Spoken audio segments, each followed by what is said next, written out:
No agro, a gente tem que trocar o pneu do carro andando. A longevidade do plantio. Isso é a coisa mais importante que existe dentro da cultura do pimenta do reino. Às vezes, a gente quer ter o controle da porteira para fora e não controlamos nem da porteira para dentro. Hoje, eu vejo que é inviável você produzir pimenta do reino sem biológico. Ele chama lagartixa, o apelido dele. Por que os portugueses estavam em busca da pimenta do reino? Só para botar uma pimentinha na comida? A cultura que começou o Brasil, né? O Brasil começou por causa das especiarias.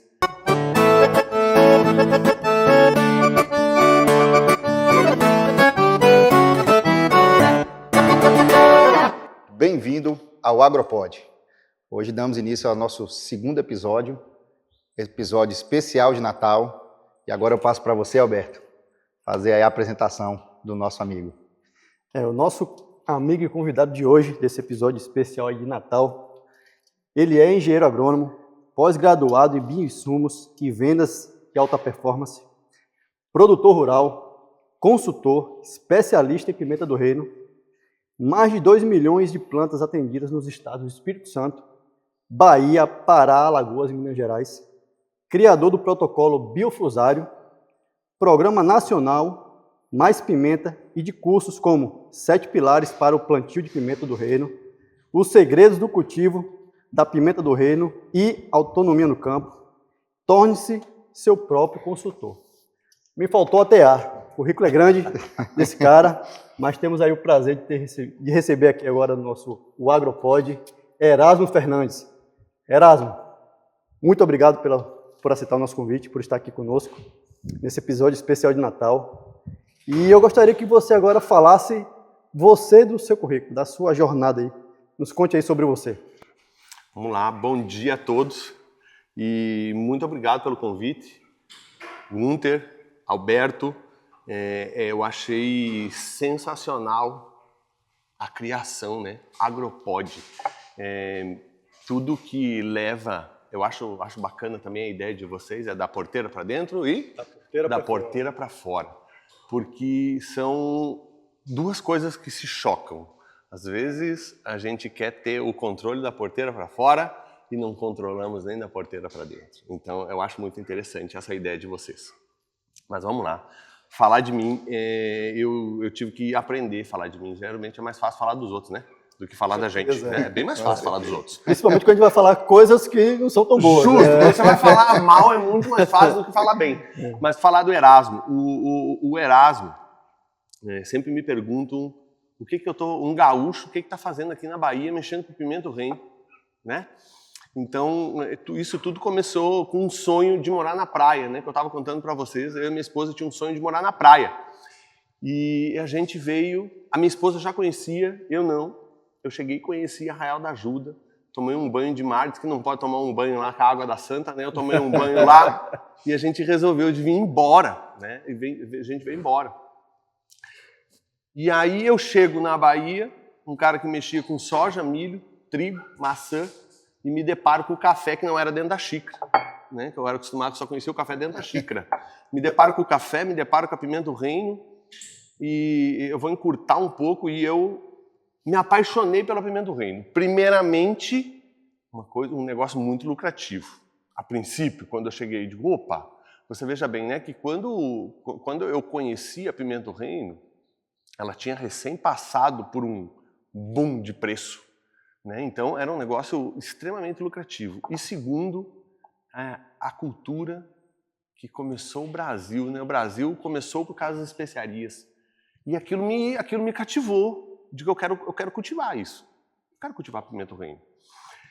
E aí começa a minha jornada, né? Eu trabalhei numa revenda, depois eu fui para outra revenda, e até que chegou um momento, um vizinho, que é um pai para mim, esse meu vizinho chegou e me ofereceu uma terra para me plantar.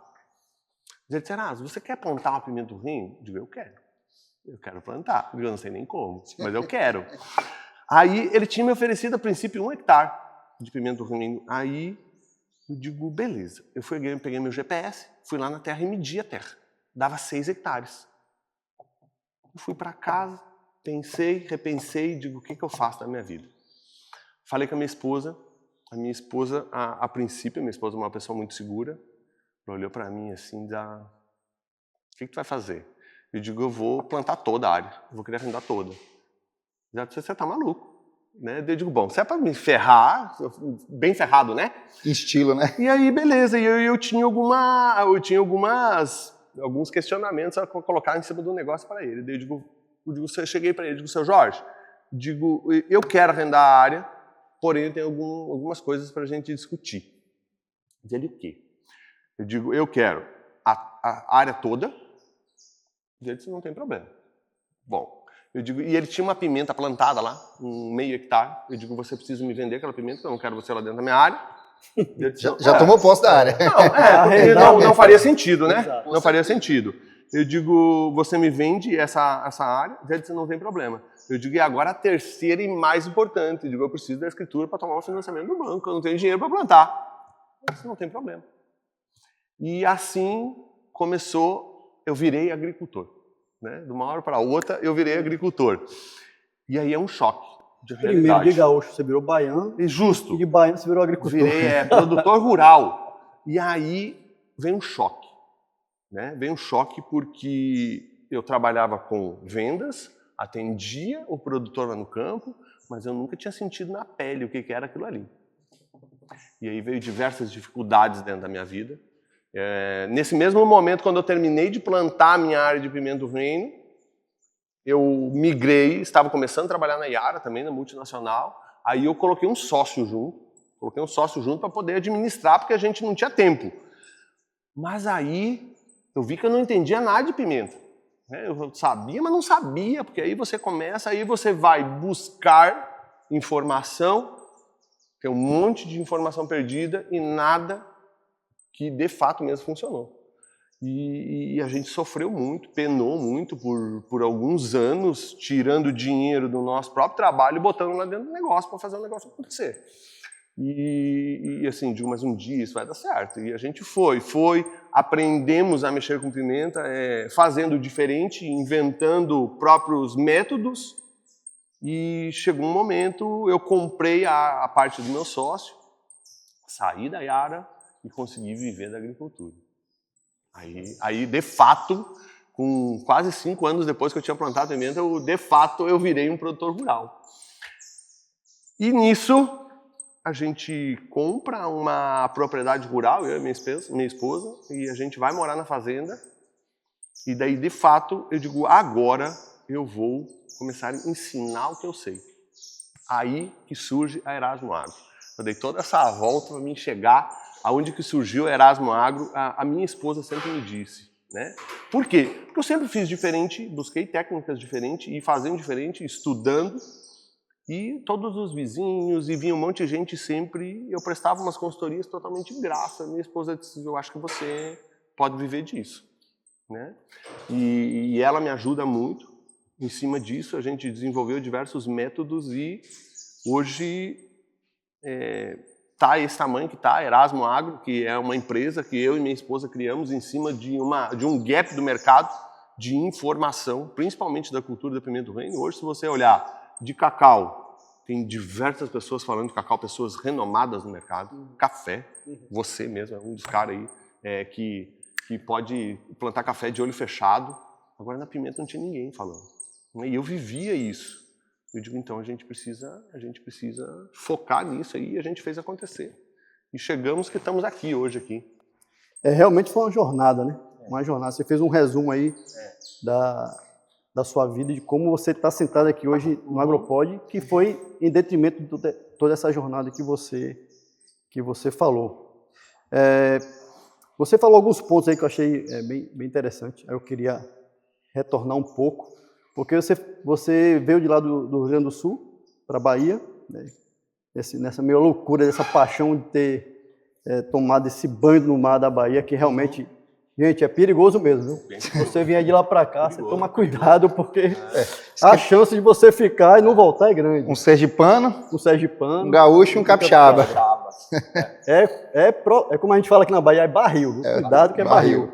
Mas nesse início, quando você desembarcou aqui na Bahia, você falou que seu primeiro contato foi na área comercial aqui, né? Quando você começou a realmente permear ali pelo extremo sul da Bahia. Foi também quando eu te conheci, isso já tem bastante tempo, né? E me conte um pouco dessa experiência aí na área comercial, até para poder servir de exemplo para os entrantes, para os profissionais entrantes, os agrônomos, os técnicos, enfim, desse desafio que é a área comercial, mas também para poder servir de um exemplo para que essas pessoas elas tenham resiliência, elas batalhem, elas façam um diferencial, elas trabalhem com um diferencial mesmo, porque essas pessoas vencem, né? Você é uma prova disso, eu também eu acredito que eu sou uma prova disso, muita resiliência, batalhei muito, cheguei recebendo menos que um salário, um agrônomo formado recebendo menos que um salário mínimo, mas com aquela convicção que você vai vencer na vida. Então me conta um pouco dessa experiência aí na área comercial, onde foi isso, qual cidade, qual região, nos conte um pouco. Lá no Rio Grande do Sul, quando eu fazia faculdade, eu conheci um amigo, ele chama Lagartixa, o apelido dele. Ele teve paralisia infantil e ele tem uma perna mais curta que a outra. Se ele estiver assistindo aí. E foi um dos meus incentivadores na minha vida. Ele foi um cara que sempre me botou pilha na minha cabeça que eu podia ser muito mais do que eu era e da onde eu estava. E ele me conseguiu meu primeiro emprego dentro de uma revenda lá no Rio Grande do Sul, já começando a mexer com agricultura. Eu fazia agricultura de precisão, com quadriciclo, media as áreas, tirava as análises, montava os mapas e depois eu migrei para a área da venda. E aí eu descobri que eu sabia vender. E aí o insetinho da venda, ele me picou e a venda é gostosa. A venda ela é gostosa. A gente estava falando antes e ela é muito mais gostosa porque não é só uma venda que você tem que fazer. Você tem que ser bom o suficiente de encantar o seu cliente e o seu cliente ter confiança em você. E isso me motiva. E aí eu venho para cá, eu tinha um emprego muito bom lá, minha esposa tinha um emprego muito bom também, e a gente largou tudo e veio para cá com um financeiro que a gente vendeu, cada um tinha um apartamento, a gente vendeu tudo, foi o que a gente veio embora para a Bahia. Uma mudança em cima de um caminhão, um carro e um pouco de dinheiro. E aí eu chego aqui, começo a buscar emprego. Eu digo, eu preciso trabalhar. E aí comecei a migrar. Fui em todas as revendas, botando currículo e coisa e tal. E chegou no primeiro dia que eu fui buscar emprego, eu estava indo embora, passando no atacadão para fazer umas compras, para ir embora. Tocou meu telefone. Qual cidade? Eunápolis. Desculpa, Eunápolis. Eu falo, parece que é... Eunápolis, Bahia. Eunápolis, Bahia. E aí, o Kleber, ele fazia um marketing de uma revenda que se chamava Grama Agronegócios, que estava ali dentro de Eunápolis, ele pegou e me ligou. Eu disse, Gaúcho, você pode vir aqui para nós conversar? Eu disse, eu posso. E aí voltei, fiquei lá na frente, esperando ele lá na frente da loja lá. Aí, uma e pouco da tarde, ele me recebeu. E aí, ele pegou e me fez uma proposta. Totalmente indecente, assim, mas, enfim. Ele chegou e disse assim, eu tenho uma proposta para você. Eu disse, o quê? Ele disse, eu te pago R$900 por mês. Acho que naquela época era 1.000 e pouco, um salário mínimo. Menos que o salário. E você trabalha com o seu carro e mais comissão. Eu estava pagando R$1.200 de aluguel. Por isso que eu conto essa minha história, porque assim, ninguém começa de cima. Eu me lembro que quando eu estava fazendo faculdade, tinha um monte de professor que falava, o seu piso salarial é 10 salários mínimos, 9 salários mínimos. Eu sei que aquele barulho na cabeça, eu digo, você ganhando isso aí? Formei e fiquei rico, né? Rapaz, eu digo, nossa, né? Mas só que assim, foi muitos anos para mim poder ganhar um piso salarial de agrônomo, né? Eu tive toda uma jornada e hoje eu tenho um monte de gente fazendo faculdade, volta e meia tem gente que me procura, porque eu quero prestar consultoria. Eu digo, cara, não é assim para prestar consultoria, você tem que ter vivência.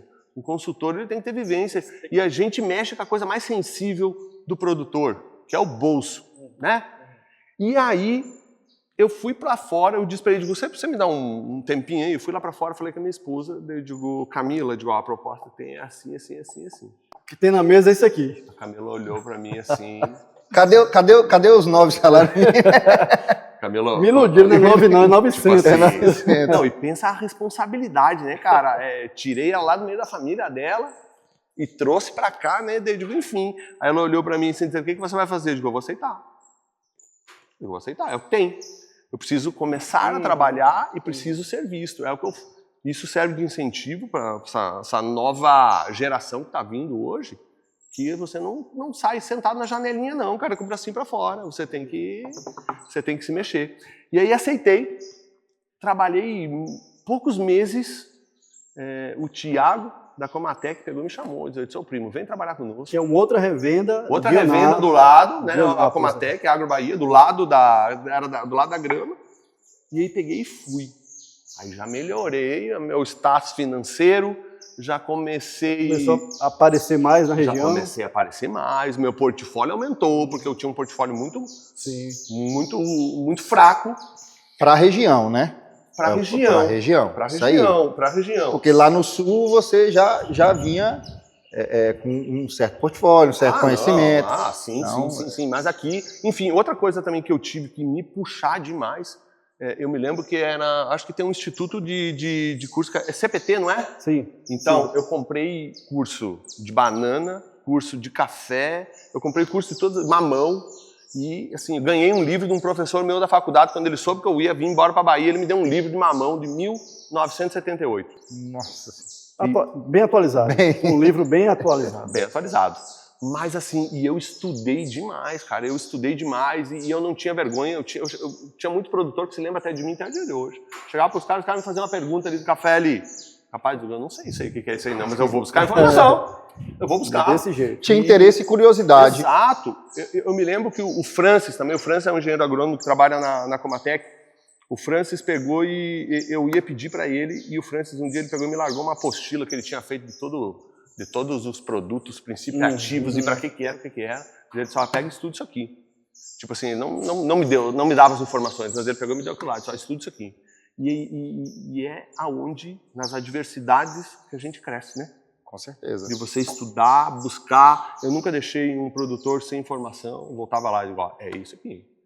E sobretudo, você tem humildade de dizer que não sabe, mas você vai buscar a resposta do produtor. Exato.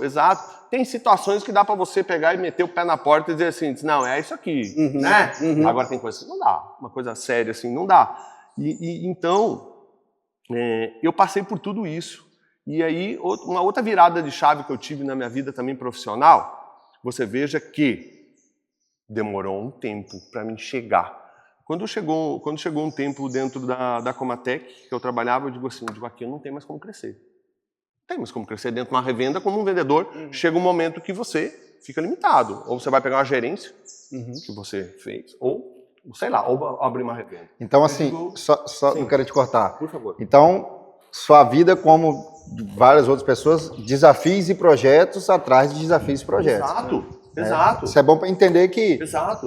Você tinha seus deadlines, né? Você tinha seu projeto curto prazo, médio Sempre, prazo, longo você prazo. veja bem, quando eu vim embora para a Bahia, eu tinha uma meta que em 5 anos eu queria construir minha casa e eu não me lembro quantos anos era 10 anos. Olha bem, né? Eu digo, eu tenho que estar num emprego top. Rapaz, em 2 anos, nós estávamos dentro da nossa casa, morando dentro da nossa casa, e com 5 anos eu botei o pé para dentro da Yara, dentro de uma multinacional, né? Então tudo em cima de metas. Eu trabalho em cima de metas, né? A curto e a médio prazo. Uma coisa muito interessante, assim, também. Quando eu comecei na Comatec, eu tive uma proposta de vender um fertilizante chamado, eu posso falar nome? Pode, fica à vontade. Um fertilizante chamado Fertil Fos, que era da Biosoja, não sei se você conhece. Lembro. E aí, o gerente da loja pegou e falou para mim, assim, naquela época, assim, esse aqui você ganha R$3 por saco de comissão. Eu comecei a fazer umas contas, assim, de interessante. E ali, eu peguei e botei uma meta na minha vida. Comecei a desenvolver trabalho em cima desse aí, peguei todos os viveiros, fiz trabalho com produtores, tudo. Vamos lá, comparando, tá? Um super simples com matéria orgânica. e o produto é bom, funciona. Eu nunca vendi nada que eu não acreditasse, né? Perfeito. É como Isso aí. você agora, que vai começar a vender os tratores. Com certeza. Você acredita nisso, não acredita? Com certeza. Ponto. Então, a gente precisa acreditar para vender, né?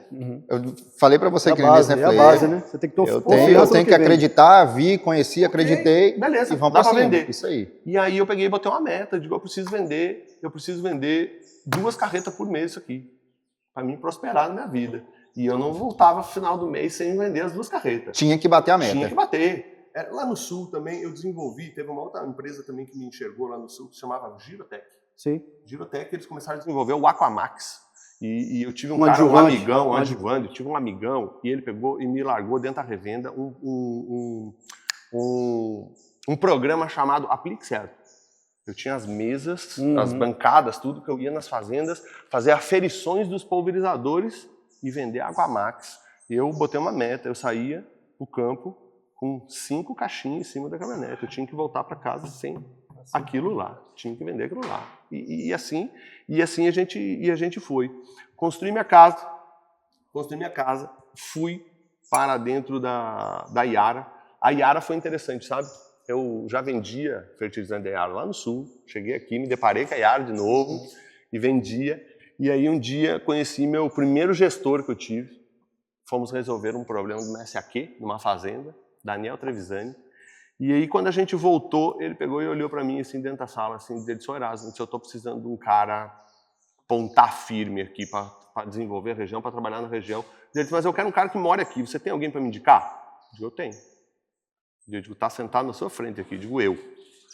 E aí botei meu currículo, participei num processo seletivo de 118 pessoas participando e fui chamado e fiquei 5 anos dentro da Yara, também com uma meta. Quando eu botei meu pé para dentro da Yara, eu digo, é 5 anos. Depois eu não quero mais isso aqui para mim, não. Vou chegar onde eu tenho que chegar. Exato. Branquei toda a minha cabeça, né? Dentro da concluí o projeto. Exato. Erasmo, Vocês estão me interrompendo, cara, porque você não pode falar. Tranquilo. Eu vi você fala muito de pessoas, né? Eu e o Alberto, a gente conversa muito sobre isso, de acreditar em pessoas. Exato. Pessoas que vêm para somar, claro.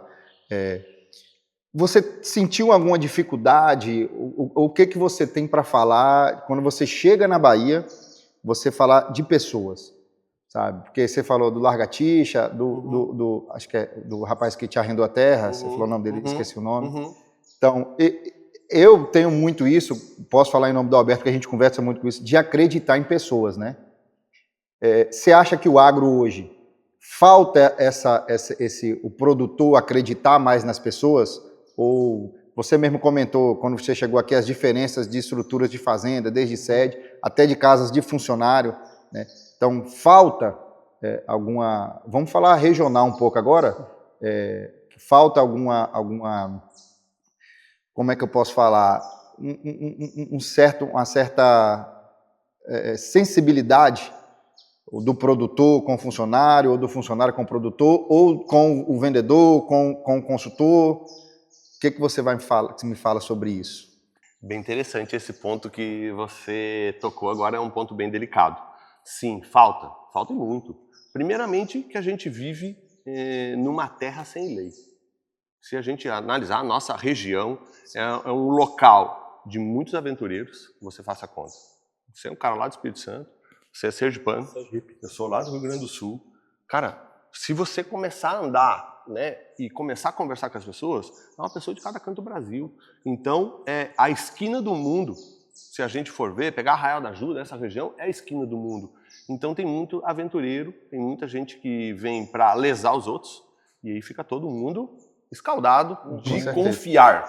Mas eu acho que falta muito essa sensibilidade, tanto de patrão com funcionário, do funcionário para o patrão. Eu não vou entrar em detalhes políticos, que não é o caso aqui, né? Porque senão a gente vai desvirtuar o assunto. Mas falta demais, porque todo mundo quer vender o seu peixe e não se importa se está lesando alguém ou não. Geralmente é assim que funcionam as coisas e fica todo mundo escaldado. Agora, se você constrói uma reputação, se você constrói uma confiança com as pessoas, fica fácil. Hoje, eu não preciso buscar cliente. Os meus próprios clientes me trazem os clientes para dentro de mim. Vou dar um exemplo. Eu vou dar um exemplo. Eu presto consultoria lá no Pará. Ontem, um cliente meu, presta lá, diz: Erasmo, eu passei o seu contato aqui para um vizinho meu, porque esse vizinho... Eu presto uma consultoria à distância, nunca fui lá na propriedade dele. Aí o vizinho dele foi lá olhar a área dele ontem, pirou. Aí pegou meu contato. E geralmente quando vem de uma indicação, eu não preciso nem explicar meu trabalho. Só fechar o negócio. Não, e a própria O outro consultado já fez a propaganda. É a mesma coisa que você que tem o Alberto como seu consultor. Se chegar seu vizinho aqui, cara, eu preciso de um consultor. Alberto. O cara já vai na confiança. Com certeza. Tô certo ou errado? Então é assim. Existe muito esse negócio, mas também existe... Tudo é ambiente. É ambiente. Fica até a situação assim, por isso que tem que ter essa sensibilidade também. É aquela situação, né? De repente vai aparecer uma outra pessoa que eu conheço. Ah, quem é seu consultor? Vem, olha aqui, porra, bacana, o projeto tá legal. Quem é o seu consultor? Ah, é o Alberto. Mas eu também conheço o estilo de trabalho dessa pessoa. Eu já chego para o Alberto e já falo contra. Falo, sim. Não fulano de tal vai te trabalhar, mas vai te procurar para trabalhar, mas eu acho ele meio... Não vou falar nem questão de lesar, mas não vai seguir o protocolo que faz a coisa acontecer, né? Quando indico meu nome, o cara já pega e já me dá a ficha também. Como ele dá a ficha minha, ele dá a ficha de Erasmo, mas esse cara é assim. Aí você que sabe. Ô, Roberto, cria o café, por favor. Agora, mano.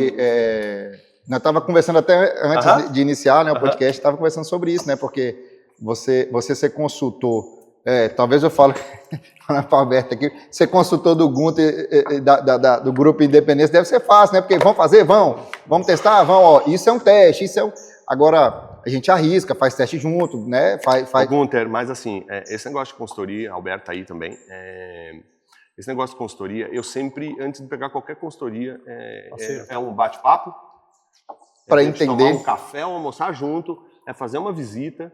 Essa visita, eu cobro para fazer essa visita. E aí eu vou ver se o cara tem perfil ou não para trabalhar com a consultoria, porque nem todo mundo tem.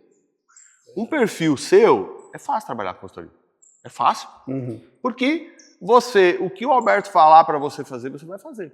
Eu tenho certeza absoluta. Agora você pega o cara que nasceu dentro da roça. A informação tem um custo, cara. Você veja bem, se eu preciso buscar um conhecimento, eu vou pagar por aquele conhecimento. Né? As pessoas falam muito de network, não é? Sim. Network, ele é muito mais você dar do que você ir buscar. Então se confunde muito. As pessoas acham que network é você só ir lá buscar. Eu vou colar no Gunter porque eu tenho algo a coletar dele. Cara, o network é você ter algo a entregar, que depois vem. Então é basicamente isso. Então nem todo mundo é para uma consultoria. Nem todo mundo é uma consultoria. Não dá certo. Tem gente que não dá certo. Não funciona. Isso é verdade. A gente tem que selecionar muito bem, porque em determinados momentos você está ocupando seu próprio tempo com um resultado que não vai acontecer. Não. E você poderia estar entregando o seu conhecimento para um projeto muito mais próspero. E isso é desgastante. Não, e não só a questão do tempo. Claro que o tempo é valioso, igual você falou que você cobra para bater esse primeiro papo.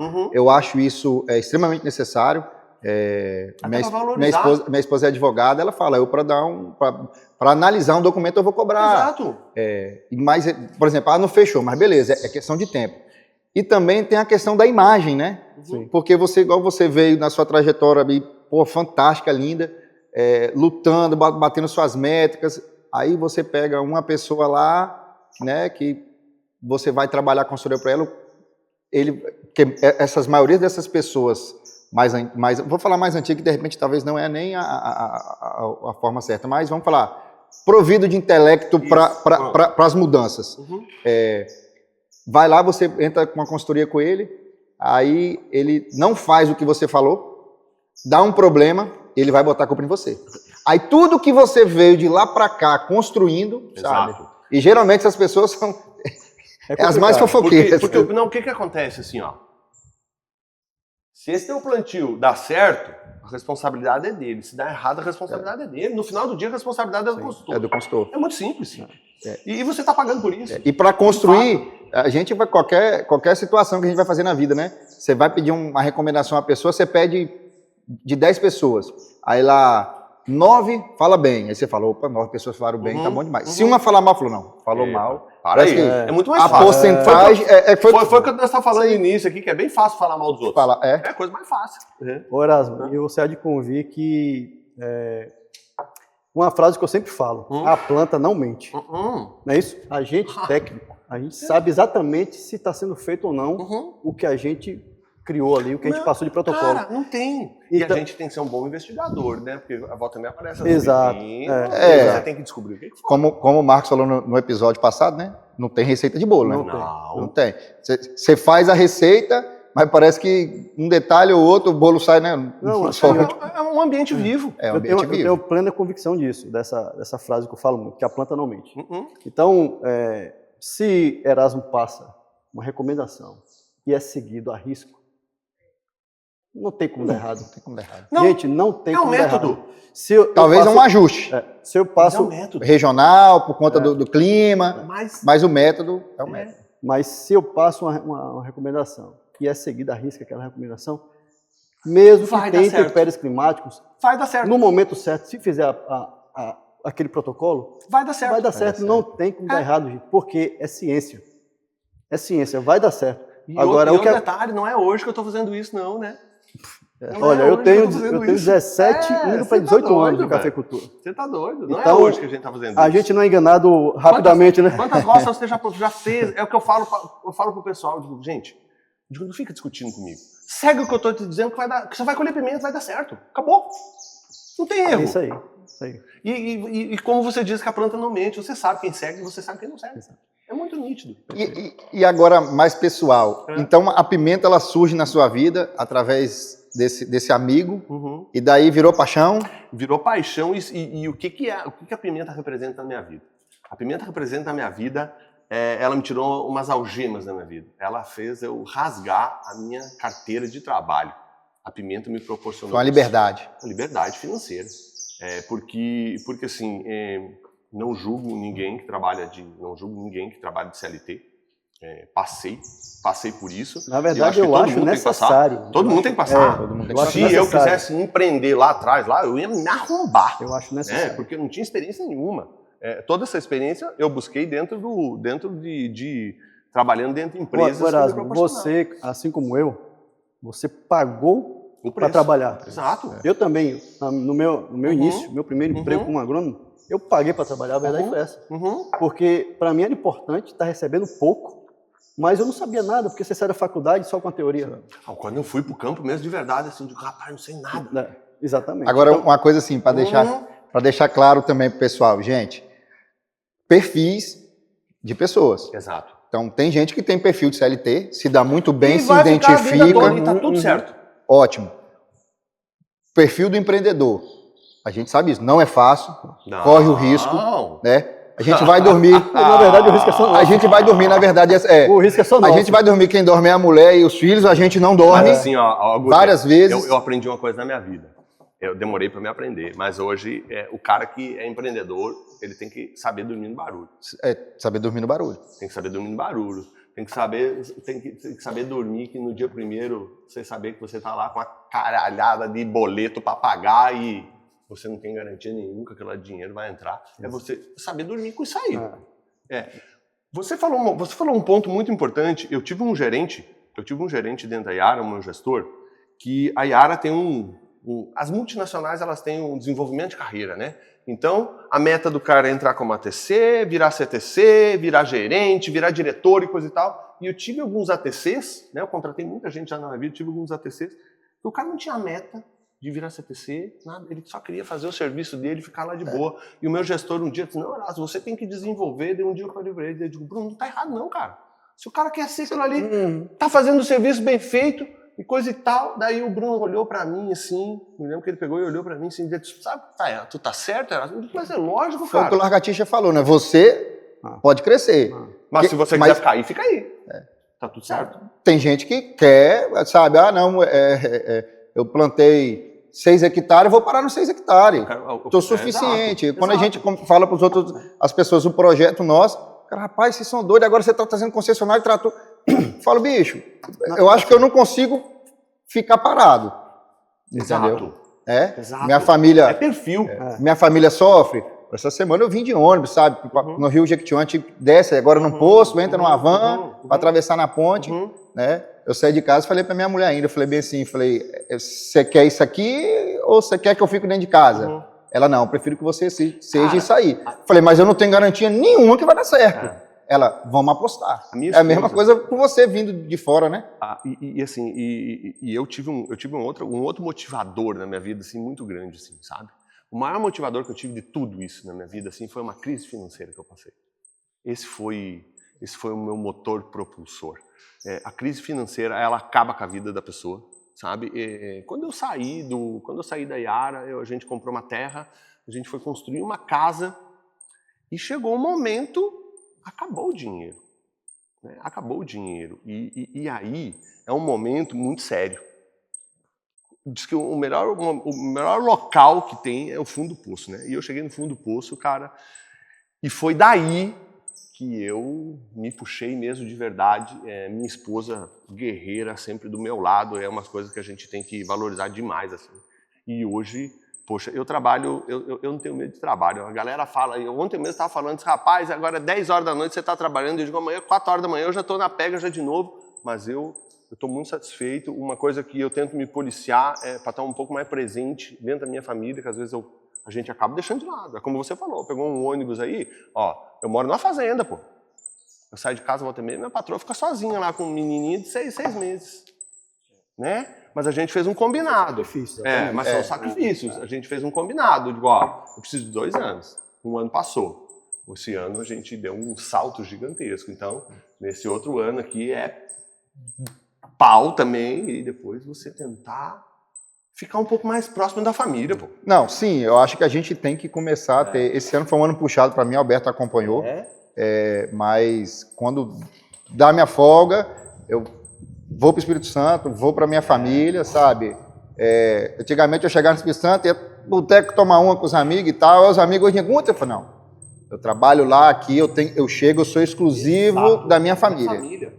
E ainda, durante o dia, a gente resolve um probleminha ou outro, mas é exclusivo da família. Senão também não tem sucesso, né? Se a gente ter sucesso em vida financeira e ter fracasso em vida familiar, a gente não obteve sucesso. Não. É difícil esse equilíbrio. É difícil. É bem difícil. Essa palavra é importante, equilíbrio. Mas é difícil. Tem uma frase que eu gosto muito que é o seguinte: aguente o propósito e viverá. Aguente o processo e viverás o propósito. Né?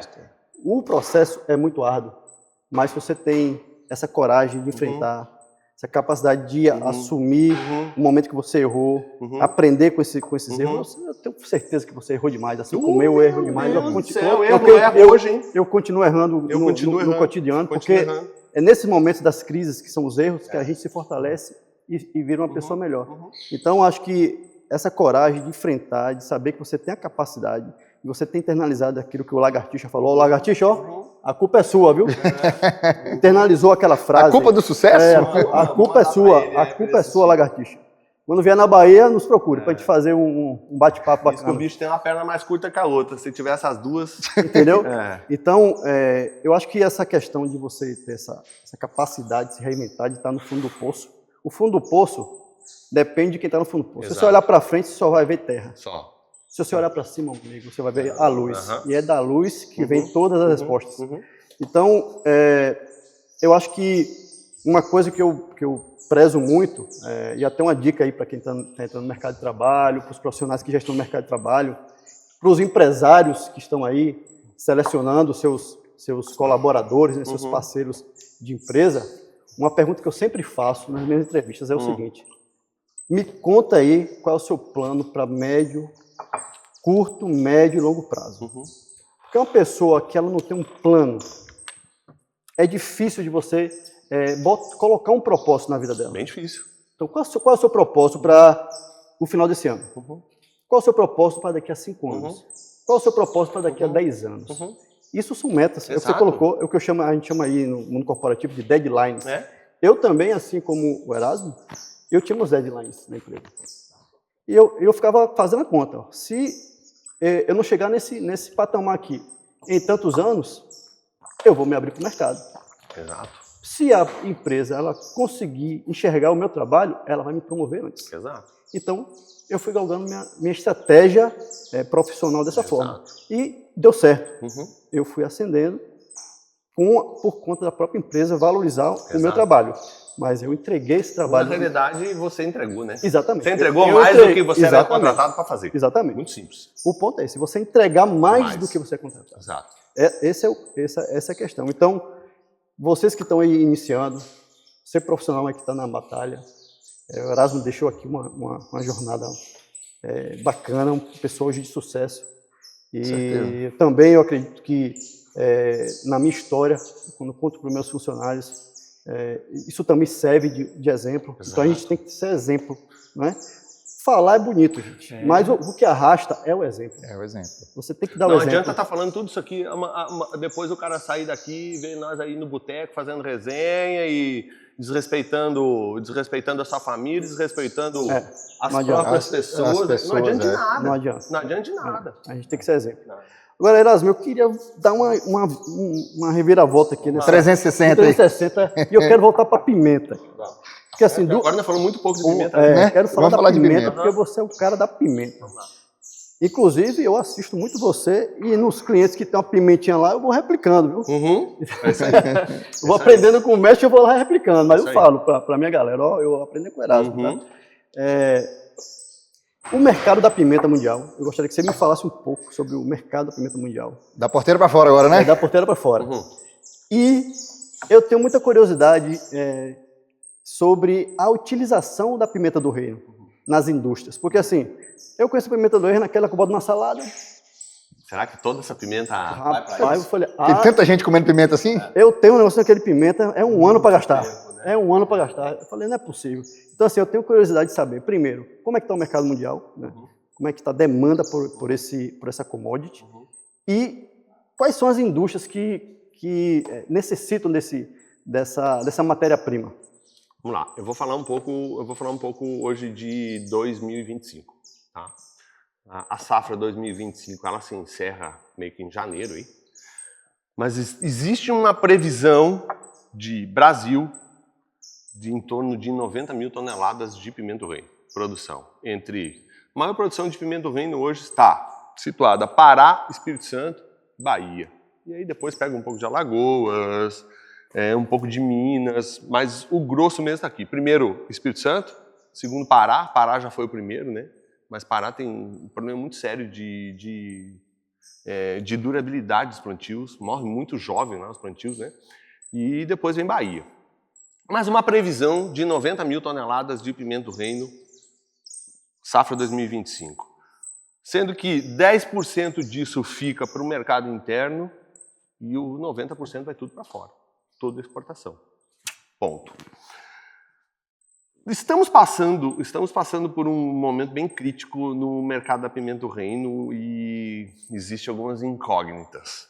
Porque, se a gente for ver, veio de 2 a 3 anos se consumindo muito o mercado, se consumindo os estoques internos e não foi se comprando por causa dessa alta de preço.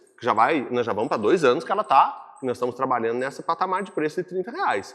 E isso não é uma realidade se você olhar um pouco para trás.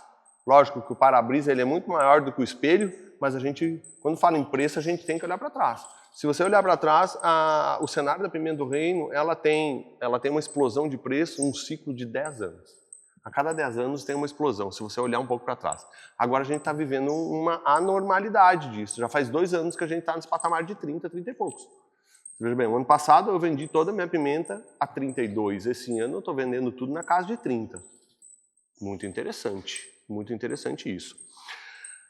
Porém, temos um outro problema dentro disso.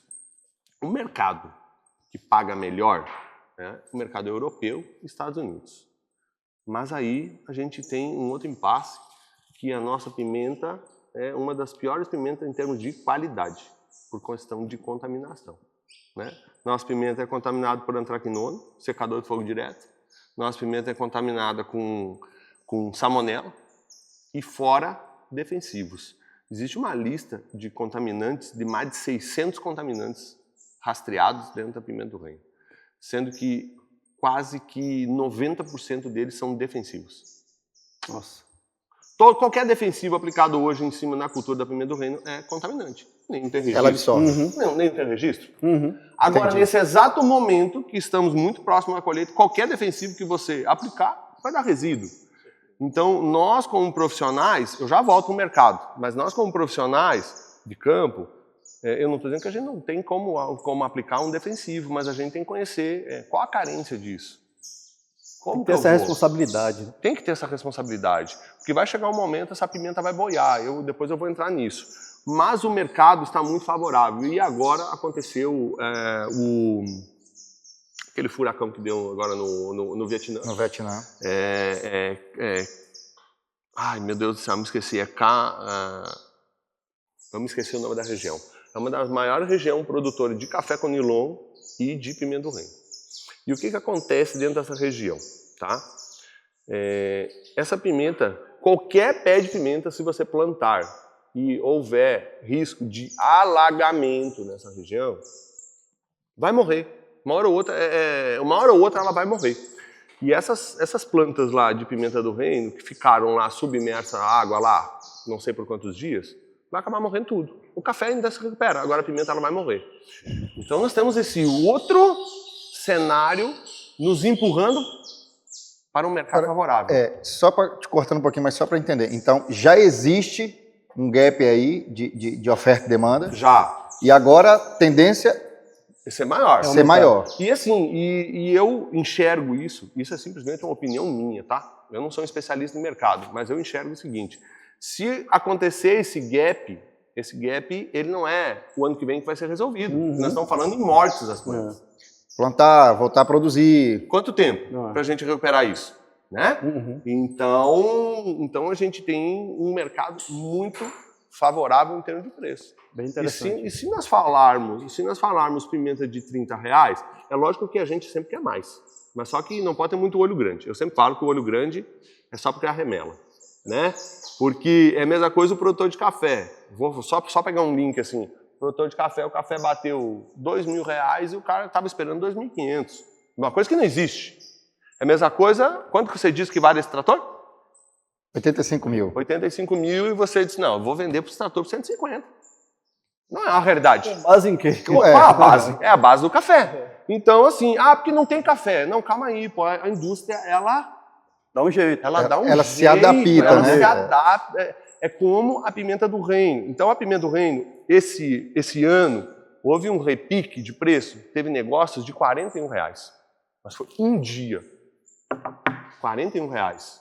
Só que depois ela voltou. E se a gente começar a analisar, tudo na vida existe o topo do gráfico, não tem? Chega um ponto assim... Roda gigante, né? Chega lá em cima. O mercado assim, diz, opa, para aí. Essa água aqui, até R$5 eu aceito pagar. Agora, R$10 eu vou buscar uma outra água. Eu vou achar uma fonte aí para mim, pegar uma água. Então, o mercado da pimenta aconteceu a mesma coisa. E teve gente que estava esperando 50 e não vendeu. E teve gente que comprou pimenta de 40 para vender a 50. E isso não aconteceu. Então, por quê? O Alberto fez uma pergunta. Minha mente é muito acelerada, tá? Mas assim, você acha que toda essa pimenta vai lá para o moedorzinho de pimenta? Com certeza não. Não. Uma boa parte dessa pimenta, a maior parte dessa pimenta, ela trabalha como conservante. Por que os portugueses estavam em busca da pimenta do reino? Só para botar uma pimentinha na comida? Não. Como conservante. Faziam as viagens, que eram meses, dentro dos barcos, estragava comida e coisa e tal. Você usa a pimenta como conservante. Você pega a pimenta do reino, bota numa carne aí e deixa aí. Não estraga. Então você foi igual os portugueses, né? O português saiu de lá, atrás da pimenta aqui. Eu também. Justamente ali onde você mora e você mas eu vim lá sem saber. Eles vieram sabendo, né? Só se perderam. Eu sabia o lugar, mas não conhecia a pimenta. Mas, aí, aonde que eu quero chegar com isso? Que a indústria se organiza. Opa, para aí. Até R$40 começa a ficar muito caro. Eu vou buscar outra coisa para trabalhar como conservante. Outra alternativa. Eu contei essa semana para minhas filhas sobre isso aí, né? Comendo Nutella, né? Que a Nutella, ela derivou da causa oferta e demanda na Segunda Guerra Mundial. O cacau não estava chegando, né? né, para fazer o chocolate. Eu não sei se foi na Suíça, agora não lembro. E eles pegaram avelã e fizeram avelã e daí nasceu um outro produto. Então, a oferta e demanda faz criar isso. Acha que é chocolate. E acha que é chocolate. Você tocou num ponto que eu tinha até já anotado que seria a nossa próxima pergunta. A gente está vendo muito pessoal buscar qualidade de café, né? Então, a gente conversou com o Marcos da vez passada, campeão qualidade de café aqui do sul da Bahia e do extremo sul, e fizemos viagem junto, procurando alternativas para secadores de fogo indireto, falando, e não só eu, o Marcos, a gente está vendo vários produtores, o que dá para melhorar meu café, o que eu consigo, porque eu consigo um valor agregado. Aí você comentou da falta de qualidade na pimenta. A primeira pergunta, tem como melhorar? E se melhorar, para o produtor saber, não, vou melhorar, mas vou ter um retorno financeiro também. Porque o café hoje já se paga melhor por ele ter qualidade. A pimenta também tem isso aí, se ter qualidade paga mais? Vamos lá, você tocou num ponto bem delicado. Isso dá uma briga, dá umas discussões aí em cada evento que a gente vai aí, que tem exportador e tem o produtor ele acha que o exportador ele é inimigo dele. Eu fico no meio disso, né? Você veja bem assim, o que vai acontecer? Eu enxergo isso a um curto prazo. Se busca qualidade de pimenta. Hoje, empresas exportadoras têm que ter uma máquina que se chama esterilizador de pimenta. Você já ouviu falar? Não.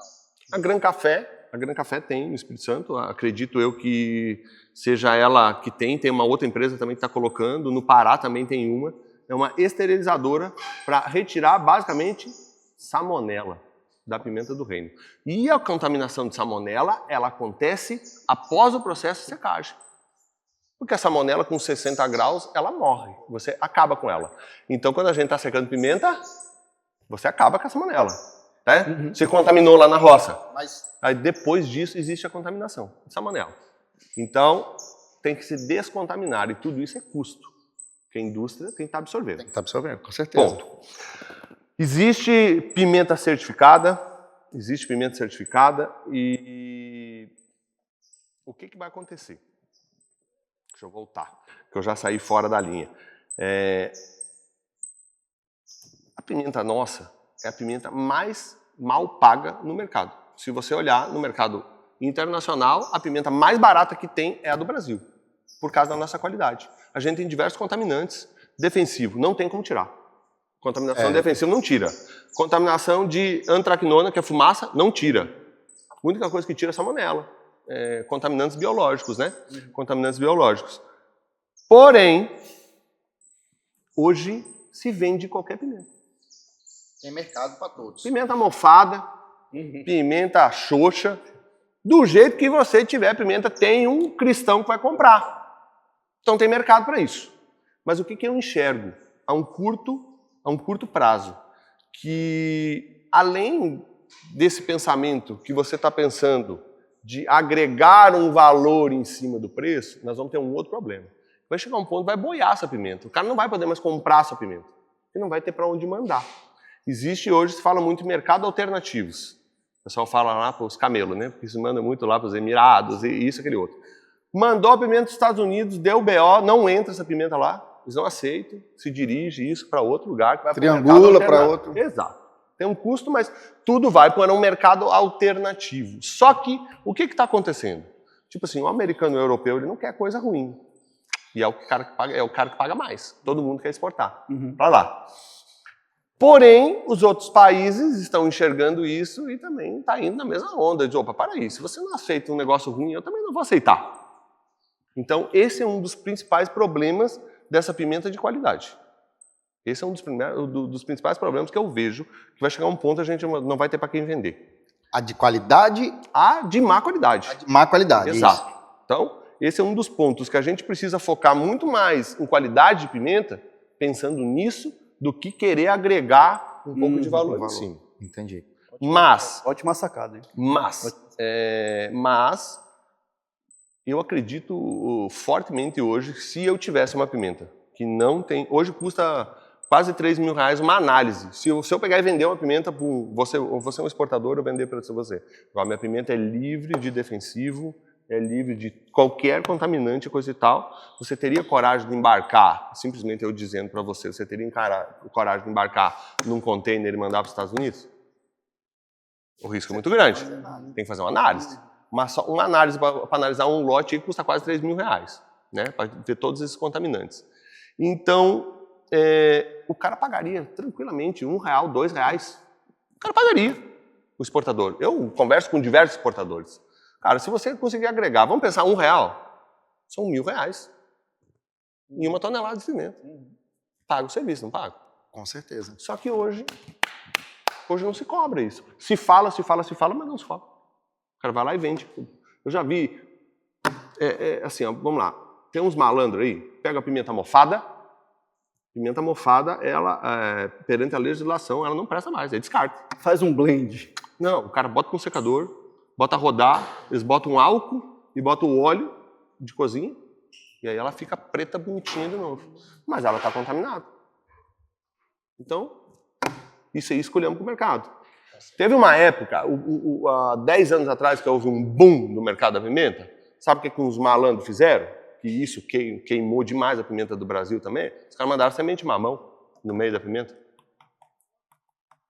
Que é isso? Semente de mamão. Semente de mamão no meio da pimenta. Parece muito, deve ter secado ali, né? Murchou. Mandaram. Para você ver como a nossa pimenta é mal vista, o Vietnã é o maior produtor de pimenta do reino, mas ele é o maior comprador de pimenta nossa. Ele compra pimenta nossa, passa lá por dentro dele e vende para os Estados Unidos. Triangula e vende. Só em passar por um mercado que, teoricamente, tem mais qualidade, confiança, ele né? já depois que ela está lá, a pimenta não é mais do Brasil. Credibiliza. Você entende? Então, é um pouco diferente do café. Uhum. É um pouco diferente. Mas... Você analise bem o que está acontecendo agora. Agora, a pimenta está ficando madura, ela cai muito a pimenta no chão. Essa semana eu passei em algumas áreas. O que os caras estão fazendo? Estão fazendo o que agora? Aplicando dessecante em cima da pimenta, está no chão. Pelo amor de Deus. Contaminada. Você entendeu? Vamos buscar outras vias, né? Tem as lonas que estão colocando embaixo agora. Tem lona. Eu acho que você tem que ter um planejamento também. Esse dessecante tem que ter aplicado antes da colheita. Se organizar, né? Mas em relação a essa qualidade,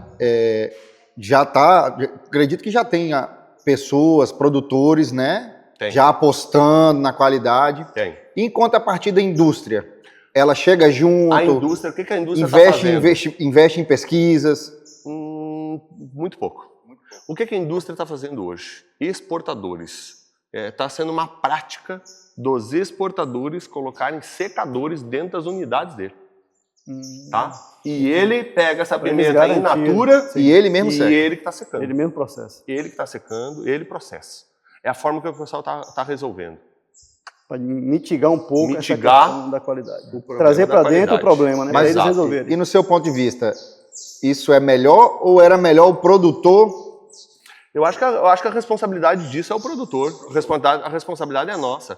É a mesma coisa você que produz café. Agora, eu fui num evento agora esses dias no Espírito Santo e houve uma pergunta para os exportadores que a pessoa meio que fez a pergunta dando uma indireta que o exportador que tinha responsabilidade em cima da qualidade. Daí eu me obriguei a me meter, eu digo, você me desculpa, mas a responsabilidade de entregar um produto de qualidade é nossa. Quem produz, com certeza. Nossa. Com certeza. Não é? É evidente. É evidente. Ô, Erasmo, eu quero seguir nessa parte de qualidade. Bora. Mas, assim, eu sei que você é um entusiasta do mundo dos biológicos, assim como eu. Eu já estou aí nesse universo biológico aí. Picado também pelo bichinho também. Há muito tempo. Quando eu estava na gestão comercial de uma empresa aqui regional, eu acredito que fui eu que coloquei o primeiro biológico na região ali de Eunápolis, aquela região. E continuo até hoje com esse entusiasmo. Me fala como essa reviravolta, essa volta ao passado, né? Porque a gente agora está olhando para o que a natureza criou, né? A gente está tendo a humildade de deixar de ser agricultura regenerativa, os criadores de tudo, né? Que o homem tem essa mania de achar que é o criador de alguma coisa e voltando para a criação. Como é que esse universo dos biológicos ele pode contribuir para essa questão da qualidade da pimenta, assim como de outras culturas, mas eu queria focar na pimenta, que é a sua especialidade, em relação a nos dar também essa credibilidade que você falou, que hoje nós temos uma baixa credibilidade em relação à qualidade da pimenta. Como é que isso pode agir no ambiente produtivo da pimenta e isso refletir na qualidade do produto? Eu falo que eu não sei se a pimenta do reino foi feita para trabalhar com biológico ou o biológico foi feito para trabalhar com a pimenta do reino. Eu acho que isso é Deus, né? Porque você analise bem, a pimenta do reino é uma trepadeira, é uma planta mata. E o que tinha lá? O que tem dentro da mata? Hoje não se fala muito em bocache, que vai lá, você faz uma compostagem, vai lá e pega um pouco de terra da mata para levar esses micro-organismos de volta para a natureza. Então a pimenta vivia dentro disso. Hoje eu vejo que é inviável você produzir pimenta do reino sem biológico. Não tem, tá? E é uma das formas de eu mitigar todo esse problema. Eu corto 90% do problema trabalhando com biológico. Você analise bem. Eu vou dar um exemplo da minha área, dos meus clientes também, trago como exemplo, mas eu vou dar um exemplo da minha área. Faz 5 anos que eu não aplico um defensivo dentro da minha área. A única coisa que eu aplico é o dessecante, que eu não consigo... Herbicida. Ó, você veja bem, vai fazer 10 meses que eu não aplicava herbicida, não tem jeito, que eu tenho capim também na rua, mas eu toco tudo com biológico. Eu não faço nada via folha, né? Faço tudo via solo também. Então, o biológico tem tudo a ver com a pimenta do reino. Eu não vou entrar em detalhes de outras culturas, que não é o caso, mas essa é a sacada. E você analise bem assim, ó, um defensivo hoje, ele tem registro para a cultura. O biológico tem registro para o alvo. Então, eu posso aplicar um biológico hoje, colher essa pimenta e mandar embora, que não tem contaminante. Você tá, na verdade, fomentando um equilíbrio do ambiente. Você está colocando micro-organismos que eles vão competir ali por recursos, que é exatamente o que acontece nos ambientes naturais. O equilíbrio natural. Exatamente. Exato. Você veja bem, o que eu vou fazer esse final de semana? Esse final de semana eu fui convidado para mim participar de um curso. É um cara muito famoso que dá curso de agrofloresta, né? E esse cara, ele já implantou aí para diversos, esses caras da Rede Globo e tudo, e eu não vou me lembrar o nome dele, mas ele que implanta todos esses negócios de agrofloresta. Eu vou esse final de semana fazer um curso, já fiz outros cursos, eu trago muita coisa da agrofloresta para dentro da cultura da pimenta do reino, justamente com essa vida lá da mata que a gente traz de volta para o ambiente, que tem tudo a ver com os biológicos, né? Vamos pensar uma coisa assim, dentro da floresta, eu preciso molhar? Não. Eu preciso adubar? Jamais. Não preciso fazer nada. Equilíbrio perfeito. Se autoalimenta, né? Volta a minha cai uma árvore, essas outras árvores se alimentam disso. Você não vê uma mata com deficiência nutricional, né? Da onde? Tipo, nós tá com deficiência de micro. Vou comprar maionese, vou aplicar em cima da mata aqui. Só que o que acontece assim, hoje tá se falando muito em agricultura regenerativa, porque o ser humano, nós somos muito bons em destruir as coisas e depois reconstruir. Né? A gente vai lá, derruba tudo e daí vamos reconstruir. E acho que a mesma velocidade que a gente destrói, a gente reconstrói. Esse é o grande problema. Não é assim, não. Esse é o grande problema. Não é assim. Que não. Não é. A gente tem que também tomar muito cuidado com essas modinhas que acontecem. Exato. Não estou falando que a agricultura regenerativa não seja algo importante. Inclusive, mas é aquela coisa bonita de se falar. A gente tem que aprender para poder aplicar. Por exemplo, essa lavoura aqui de café de Gunter, nós nunca fizemos um inseticida e um fungicida químico. Está indo para 180 dias até mais. Nunca fizemos. Só fizemos um manejo. E você é um cara que tem o químico na veia, tem uma empresa que vende insumos. Tem uma empresa que vende insumos que tem os químicos lá. Mas a minha mente é uma mente para devolver o equilíbrio para a lavoura. Mas isso é uma agricultura regenerativa. Sabe, a gente precisa adequar essas coisas bonitas dentro da nossa realidade. Mas, sobretudo, tem que funcionar. Tem que funcionar. Não adianta ser discurso, ser bonito. E eu trazer o prejuízo para o meu cliente. Não, exato. Funciona, mas para isso tem que ter isso aqui. Exato. É o que a gente fala que é a moeda mais cara do mundo. E a gente tem que saber vender isso, porque o conhecimento ele é muito caro. Eu queria,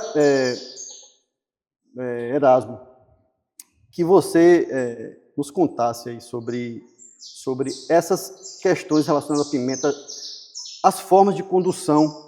Eu tive, na semana passada, aí um produtor, que é de café, e também hoje trata 100% com biológicos, não há 2, 3 anos, até mais anos do que isso. Então, é muito possível e viável, sim, fazer essa mitigação, essa transferência de tecnologia do químico para o biológico. É plenamente possível, gente. Com o conhecimento, com as ferramentas certas, é plenamente possível. E nessa propriedade tem o plantio de pimenta em 3 tipos de condução. Eu achei muito interessante, muito interessante. Uma delas é na moringa. São os testes que os produtores fazem. Quem tem coragem... E Belmonte, você sabe onde é. Tá. Quem faz isso, eu comentei no podcast anterior. Essa coragem de manejo, de criação, é do produtor. A gente técnico vai lá, se impressiona e depois vai ajudar aquilo ali ser aprimorado. O produtor é o cara que faz os testes. Tudo. Nessa propriedade, a gente tem que ir lá para aprender. Eu achei muito interessante. Tem a moringa, plantio na moringa. Tem na umbaúba, achei fantástico. Umbaúba, cajá, uma planta pioneira que tem aí na mata de graça. No cajá. E no cajá. Cara, eu achei isso fantástico. Foi esse cara, foi uma visita nesse cara aí que fez o bichinho dos biológicos me picar, sabe? Ele é uma pessoa fantástica. É doideira. Ele é uma pessoa fantástica. Me fala sobre essa questão das conduções aí, dos tutores vivos. O que é que você enxerga sobre isso? E qual seria hoje, assim, se fosse na sua propriedade? Porque cada propriedade de consultado é uma propriedade. Então, cada cabeça ou sentença tem que se adequar a isso. Enquanto consultor, a gente tem que se adequar também à mente do produtor. Mas, para você hoje, qual seria dessas 3 aí, o que você, rapaz, eu faria dessa forma? Pronto. Vamos lá. Então, hoje a gente tem plantio. Eu vou começar um pouquinho lá atrás, tá? A gente tinha o plantio mais fácil que funcionava da pimenta do reino, estaca nativa. Não tem coisa melhor. A pimenta se forma meio que sozinha. É uma trepadeira, né? Aí, depois chegou, parou, não consegue mais tirar a madeira, então aí chega a estaca de eucalipto. Ponto. E aí chegou alguns entraves, assim, a estaca de eucalipto dá mais trabalho para você formar a pimenta. É concreto, eu já ouvi falar também. É, concreto. Em Fernando de Martins tem. Ali em Fernando de Martins tem muito plantio de estaca de concreto. Aí chegou os primeiros plantios, começou-se no Espírito Santo, no NIM indiano, moringa, gliricídia, o cajá que está sendo testado é NEI, também tem uns plantios no NEI, no cajá, e agora em Embaú. Ponto. Mas vamos lá. O plantio no tutor vivo, ele me reduz em torno de uns 40% do meu custo de implantação. Que aonde o grosso do dinheiro do custo de implantação da cultura da pimenta do reino é estaca. É estaca. Vamos pensar que hoje uma estaca do eucalipto está 10, vamos pagar no mínimo R$19 uma estaca, né? E se eu consigo comprar um tutor vivo aí de R$4, R$5, aí se você pegar alguém aí para você ir lá podar lá para o cara lá, facilitar, você ganha de graça. Então eu consigo reduzir muito. Mas temos alguns entraves. A gente precisa entender que um plantio no tutor vivo não é fazer floresta. Em primeiro lugar, não é fazer floresta. As pessoas acham que é fazer floresta. Pimenta na sombra não produz, né? E você tem que cuidar de 2 plantas, né? Eu tenho 2 plantas. Eu tenho que dar comida para 2 plantas e eu tenho que dar água para as 2 plantas. E eu tenho que manejar esse meu tutor. E são demandas nutricionais e de água diferentes. Totalmente.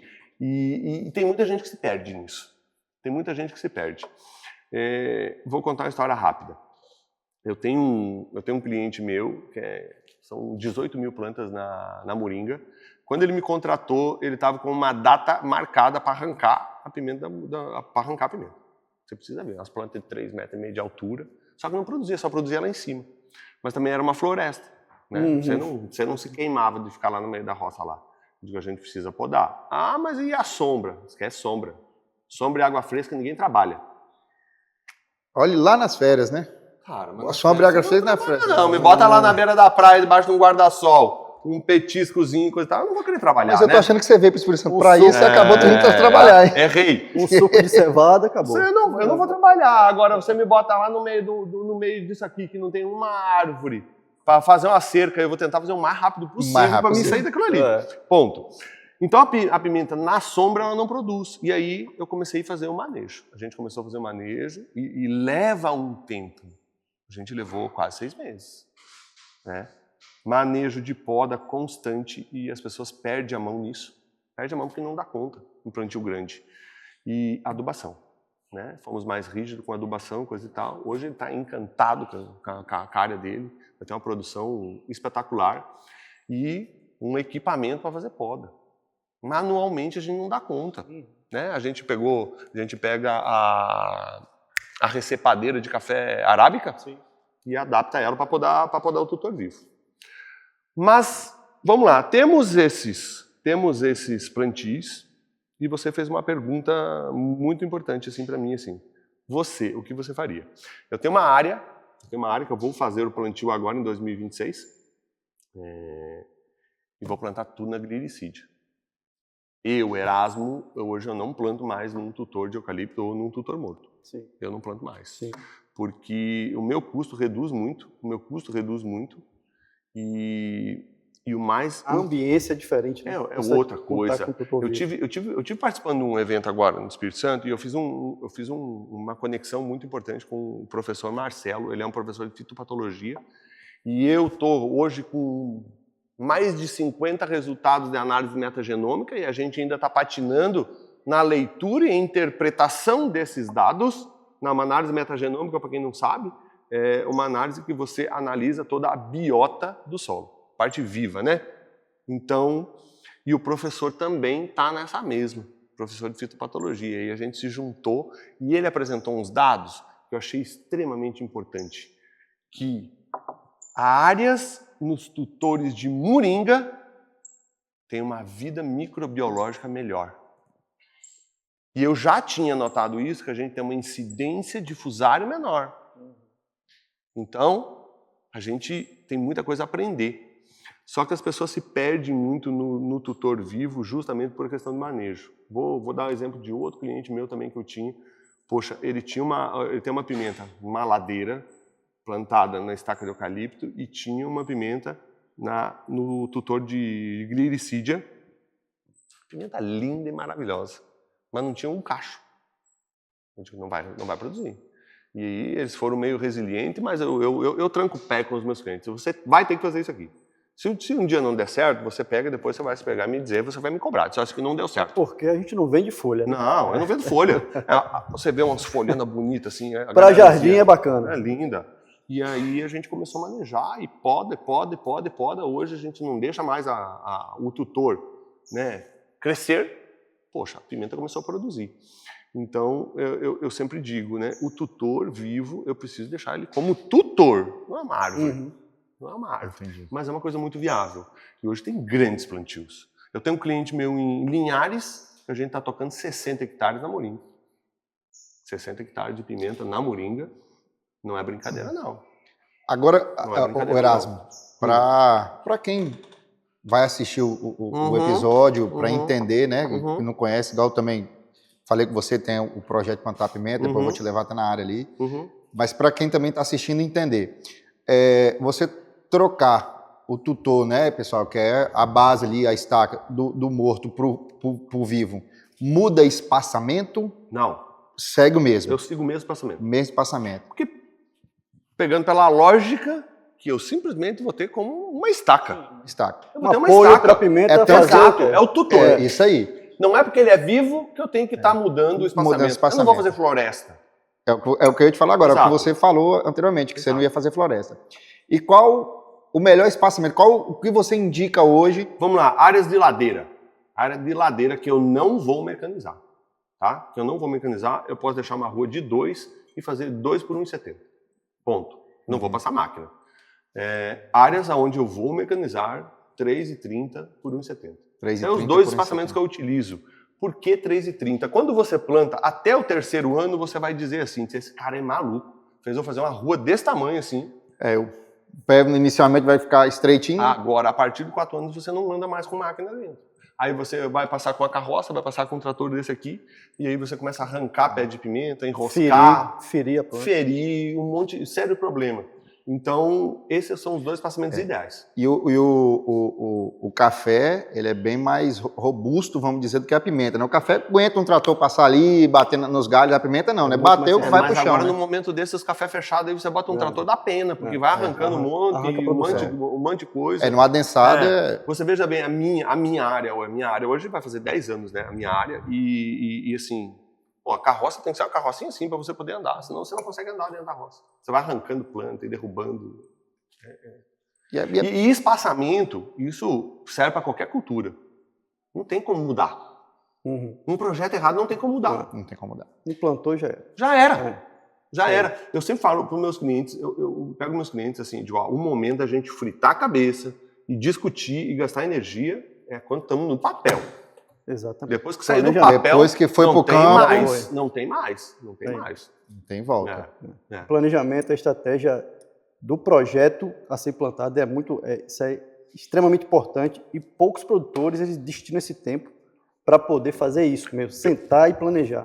É meio que a toque de caixa. Não, né? eu pego meus clientes, quem me pega antes de plantar são os melhores cases que eu tenho. Lógico. Tem uns que me pegam já quando o barco já está andando. Depois que deu uma merda, daí ele vem me buscar. E aí a gente tem que consertar. E eu sempre falo que na agricultura nós temos umas coisas que custam caro. Que todo erro dentro da agricultura custa duas coisas que ninguém quer perder, que é tempo e dinheiro.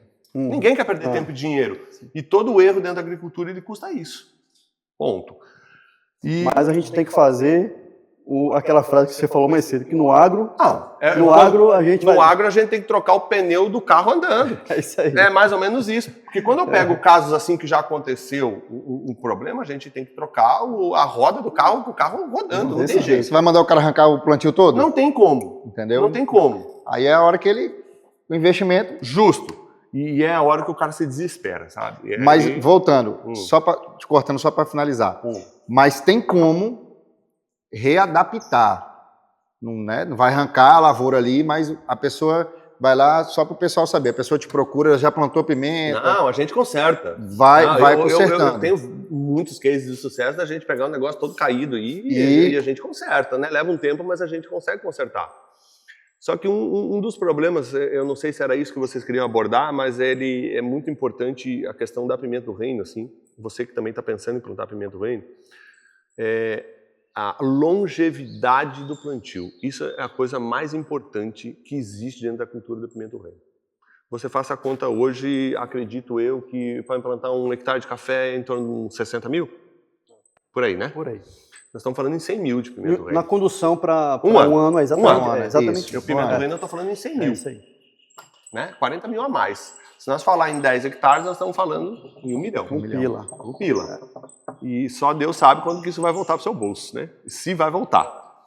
E qual a questão da pimenta do reino? É a longevidade. Ontem eu estava falando com um cliente que eu fechei uma consultoria no Pará. Olha bem, no Pará. Os caras com 3 anos estão morrendo tudo. 3 anos. Ele perdeu o ano passado 80 mil plantas. Meu Deus. Você tem noção disso? Multiplica só pelo preço da muda. R$55 por planta, faz uma conta aí, 55 por planta. Uma planta de pimenta formada custa isso. Olha o dinheiro. Né? E agora ele quer implantar mais 130. Caramba, que perda.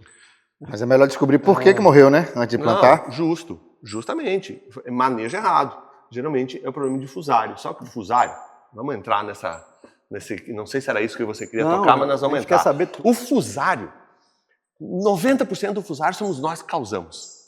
Primeiramente, excesso de água. O cara empurra água. Aí ele planta a pimenta do reino aqui e bota o gotejador aqui, ó. E bota aqui, ó. E aí, quando é uma muda, tá tudo certo. Tá tudo certo ali, né? Porque ela não tem raiz para ir buscar. Mas conforme essa planta vai crescendo, e aí começa a morrer. E aí o cara me chama. Tá morrendo tudo. Primeira coisa é o problema das mudas. Primeira coisa é o viverista, já que tem a culpa. É o primeiro que leva a culpa. E a gente vai lá e começa a investigar. Eu estava falando antes que a gente tem que ser, como consultores, a gente tem que ser um bom investigador. Você tem que começar a investigar para ver o que vazou. Aí quando você pega um caso assim, você vai lá e simplesmente muda essa mangueira, você bota ela mais aqui, assim. Você já reduz drasticamente a morte por fusário. Na realidade, começa a apodrecer a raiz, né? Um excesso de água. Aí o cara não instala um tensiômetro. Custa R$700 aí hoje um kit de tensiômetro. É diferente do sistema de irrigação. A melhor sistema de irrigação que existe para pimenta do reino é esse aqui. É canhão. É o melhor. Vou dizer por quê. Mas aí, fusário. Outra coisa, o cara prepara a cova, vai lá e bota uma pá de cama de frango dentro da cova. Eu sou contra isso. A pimenta do reino, gel de plantio, eu já vi gente botar. Então a pimenta do reino ela não aceita encharcamento. Tudo que faz Encharcamento. encharcar, manter a umidade Se acima... você pegar a raiz da pimenta e comparar com uma raiz de café, a raiz da pimenta é uma coisa podre e boba. A cultura da pimenta tem um sistema radicular não exuberante, que a gente fala, né? Ele é muito restrito e sensível. Muito sensível. Então é muito complicado. Aí nematóide, não faz o controle também. E então, quando você pega uma área e você começa a consertar todas essas coisas, você reduz a mortalidade. Aí você vai lá e dá um choque químico, geralmente no meu protocolo que eu utilizo, o protocolo Biofusar que eu desenvolvi, eu dou um choque químico, reduz a população de nematóide e a gente começa a entrar com os biológicos, os indutores de resistência. Perfeito. Aí você dá um chega para lá, assim, você abafa, né, a questão difusário. Mas você não pode baixar a guarda. Se você tiver um lugar, que nem eu estava te falando, você quer ver uma área que volta e meia fica encharcada lá por 2, 3 dias. Esquece, não planta pimenta nessa área, vai morrer, né? Vai morrer. Então, um dos maiores problemas da cultura da pimenta do reino é a longevidade. Eu encontro muitas áreas aí com 4 anos, aí, o cara já não tem mais planta, não é mais viável. 4 anos, o cara não pagou o financiamento do banco ainda. Né? O cara não pagou o financiamento do banco. E tudo passa por um erro que eu acho básico, que se acumula ao longo dos anos, que é a gente causar, fala a gente da agricultura, né? Eu coloco todo mundo no mesmo balaio, que é causar o desequilíbrio no substrato que se chama solo. Exato. A gente mesmo causa esse desequilíbrio e espera que fazendo as mesmas coisas erradas nós tenhamos resultados diferentes. Isso não existe. Se você abrir uma torneira que é de água, ela nunca vai cair vinho, sempre vai cair água. Então, se você quer realmente resultados diferentes, você tem que fazer coisas diferentes. Exato. E a microbiologia, a macrobiologia do solo é quem faz a mágica acontecer. Exato. A gente olha muito para a copa, mas não olha para o solo. Esse é o Aonde que é o caixa da empresa? É o solo. Exatamente. Eu falo para as pessoas... É o principal ativo hoje do produtor. As pessoas, a volta e meia, me mandam uma foto de uma planta. Minha planta está amarela. Eu digo, cara, eu não quero olhar para isso aí. Eu tenho que olhar lá embaixo. Se eu cuidar do solo, eu não preciso estar olhando para a planta. O produtor ele tem que ser um bom cultivador de raiz. Poxa. A planta é instintiva, naturalmente ela vai responder. A planta não mente, né? Não mente. Não mente. É igual a gado. Você não precisa... Se você tiver uma genética maravilhosa de gado e você tiver uma pastagem ruim, o gado vai comer o quê? Não adianta. Mas se você entregar uma pastagem boa, o gado ele sabe o que faz. Sabe. Exato. Porque ele nasceu para isso. Ele nasceu para isso. Então, capim bom, água, acabou. Sal mineral bom. Até gado ser genético, ele responde. Imagina um gado com genética. Não, olha uma coisa. Deixa eu fazer um comentário aqui. Como volta e meia aparece algumas pedras no nosso caminho. Me apareceu uma pedra aí. Eu tenho esse cliente que eu toco 60 hectares de uma pimenta na moringa e ele tem, acho que 18 mil plantas num cultivo orgânico de pimenta do reino. E eu nunca me meti nessa área. Ele tinha um outro consultor, daí ele começou a ver eu fazer esse trabalho nessa outra área, ele largou o consultor e começou a tentar organizar. Aí essa semana ele pediu, disse, Erasmo, eu preciso de ajuda. Eu digo, beleza. Eu não sou o melhor cara para trabalhar com coisa orgânica não, porque você vai ter que me ajudar, você que entende mais do que eu. Eu vou te dizer o que nós temos que fazer e o que é. Aí eu comecei a pegar as análises e comecei a estudar. Aí... Depois que eu estudei tudo isso, ontem que eu pedi para ele, me manda um vídeo dessas plantas, como é que estão e coisa e tal. Então eu não tinha olhado para a planta. Mas olha o problema que eu achei. O cara está com um pH de quase 8, uma saturação de base de quase 90, cálcio lá nas alturas e as plantas estão todas com fome de potássio e magnésio. E aí? Como é que eu resolvo dentro de uma agricultura orgânica? Complicado. Você tem noção do rabo de foguete que eu peguei para tentar resolver? O solo para poder estabilizar a absorção. Se fosse um cultivo convencional é mais fácil. Mas agora o químico entrava ali. Então, mas aí você veja bem que esse solo não era assim. É o que eu falo. Esse solo não era assim. Quem causou isso foi ele. Exatamente. E aí agora para a gente consertar. Então, é esse tipo de coisa que a gente precisa olhar muito mais para solo do que para planta, né?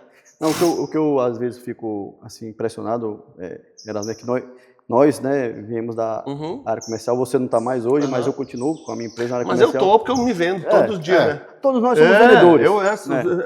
Nós somos vendedores de nós mesmos, essa é a verdade. Mas, assim, o que eu fico, às vezes, impressionado é que o produtor, ele demanda muito tempo da vida dele, às vezes, fazendo conta de fertilizante, de ponto, mas aquilo ali é o menos essencial. É o menos. A parte biológica, quem faz a mágica, quem faz tudo acontecer, a vida no solo. Se destina pouco tempo para isso. Exato. E quando a gente vai falar sobre uma regeneração, um equilíbrio desse ambiente... Então, assim, algo que eu deixo aqui nesse podcast, e essa nossa intenção, que é trazer informação de qualidade, como você colocou ontem lá no seu Stories, é que a gente tem que, dentro do planejamento, olhar para o solo como um ambiente vivo, que a parte química é fácil da gente colocar. É fácil. É tão fácil que a gente erra e acontece essas coisas. Exato. Por descaso, por falta de conhecimento, é muito fácil errar com a parte química, porque você constrói. Agora, a parte biológica é muito complexa, então a gente tem que se planejar de forma com que esse nosso solo ele seja bioativo. Então, assim, uma coisa que eu falo para você, produtor, profissional das ciências agrárias, invista seu tempo no conhecimento do solo, de como tornar esse solo bioativo, né? De como ele ser extremamente eficiente para que você tenha uma lavoura de alta performance. Nós temos aqui uma prova viva, essa lavoura aqui, que você está vendo aí atrás, ela tem 40 gramas de um fertilizante. Até hoje, 180 dias. 40 gramas de um fertilizante. Foi o que ela ganhou. O que ela ganhou. Só que, com 5 meses de antecedência, nós fizemos todo o preparo dessa área. Todo o preparo de suco. Mas o que acontece hoje, cara? Hoje o cara nem arou a terra, ele já encomendou a muda, ele quer plantar o mês que vem. Exatamente. Ele não faz nem análise. Não, eu faço a reunião com os clientes, geralmente antes de iniciar um plantio, o cara diz, não, porque eu tenho que encomendar a muda. Eu digo, calma aí, calma aí. Tem muita coisa. Eu vou dar um exemplo. Eu tenho um cliente meu, que eu consegui umas mudas, isso é uma área de café, para plantar, eu consegui as mudas para junho. E aí, olha bem, essa área era de eucalipto, está arrancando os tocos ainda, tudo. Aí ele pegou e falou para mim, disse, nossa, mas só para junho. Eu digo, você acha que nós estamos com muito tempo sobrando? Disse, nós estamos. Eu digo, negativo. Aí eu já peguei e pedi para ele, já encomendei o calcário, já tudo. E ele disse, mas e precisa para agora? Eu digo, não é para ontem que precisa. Eu digo, eu já passou, na verdade. Aí assim, aí você tá lá no manual, cara. Tá lá no manual que você precisa preparar o solo pelo menos 90 dias antes. O calcário precisa ter chuva suficiente, precisa ter água para ele reagir dentro de 90 dias. Mas aí o cara quer plantar, diz, bota o calcário depois. É assim. Olha, isso é bem interessante. E no final quer obter sucesso, né? É muito interessante. Não, ele quer ter sucesso. Ele quer ter sucesso. A ideia dele é ter sucesso. É porque se cria um calendário, que se cria algumas inverdades na agricultura que, às vezes, o produtor ele tem dificuldade de entender isso. Por exemplo, calcário, 90 dias. Ok, esse é o mínimo do mínimo do mínimo. Mas com as condições ideais. A Embrapa Cerrado fez uma pesquisa que ela apontou que para que 100% do seu calcário ele realmente reaja com o solo, ele demora 3 anos com a lâmina d'água de 2.000 milímetros por ano. 3 anos chovendo isso. 3 anos para que tudo aquilo realmente funcione. Para ele estar disponível. Para que ele seja disponível, o cálcio, magnésio, e ele faça toda a parte corretiva dele do solo. Tem região que não chove 1000. E aí? Aí o que acontece? A gente faz esse planejamento, fizemos aqui o calcário, com antecedência, com 5 meses de antecedência. É bom, mas eu deixei claro aqui para Gunther, as plantas, elas precisam de um aporte de cálcio, porque elas vão sentir deficiência, porque esse cálcio não vai estar disponível para elas. Isso é para o futuro. Isso aí está retomando o que a gente arrancou da natureza. Então, a gente às vezes... Uma aplicação financeira. Isso aí. Isso. Uma poupança de... Aposentadoria privada. Gente, então é isso. Fósforo. Não adianta, você tem que colocar o fósforo, 50% é da natureza. Exato. Você tem que pagar um pouco para a natureza. Esquece vai que ficar lá travadinho, você tira na análise de solo, tá é lá. o boi de piranha. Tá lá, o fósforo remanescente. Você pagou por isso mesmo. Tá lá. Não adianta. Tá lá, Então, não tem.